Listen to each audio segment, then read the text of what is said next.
Yan sa akin. Ay, at bakit ginagamit mo pa yung mata kung meron ka namang pagtingin sa iba? Dapat ganyan ang balat, kuya. Hindi yung araw-araw mong itatanong ng, kumain ka na ba? Ano suot mo ngayon? Oh, di ba? Walang kakwenta-kwenta, walang bago. Kaya hindi ka sinasagot ng nililigawan mo. Paulit-ulit ang mga sinasabi mo. Mag-seminar ka nga sa akin.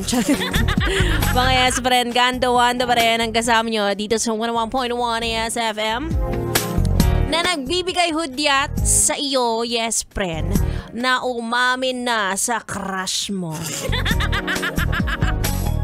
Sige ka, baka maunahan ka niya. Mauna siyang umamin sa iba. Ay! Diba? Kapag umamin na siya sa iba, tapos nagkapalagayan na sila ng loob, wala ka na, itsapwera ka na.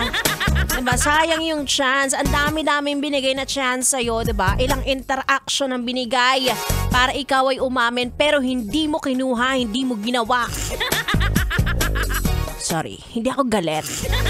Pinupush lang kita, no? Hindi na kasi uso ngayon yung paatras-atras. Dapat, sunggab ka lang ng sunggab kapag ayaw sa'yo. Sige, edi ang sakit, pero okay. Hanap na lang ko iba yung magkakagusto sa akin ng walang pag-aalinlangan. Diba? Mamin ka na, uy!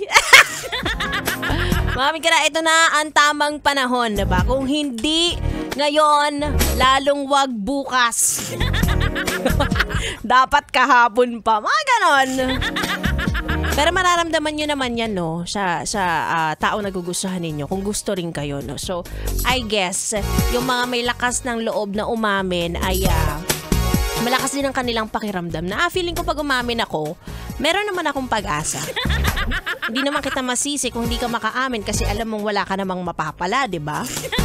Medyo mahirap nga naman yon, pero at least susubukan mo. Walang masama dyan.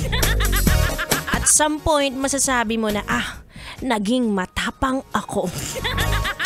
Dito, kahit sa pag-amin lang, at least naging matapang ako. Ay, nako, speaking of matapang at pag-amin, itong mga kasama ko sa aking pagbabalik, paaminin natin siya kung nagkagusto ba siya sa akin dati o magkakagusto pa lang siya. Ay, mga kasama niyo na, B-Boy, Bibo. Tuloy-tuloy ang ating dugtugan. Dito lang sa stasyong number 2 sa Metro and Mega Manila. Ang 101.1, yes, FM, solid.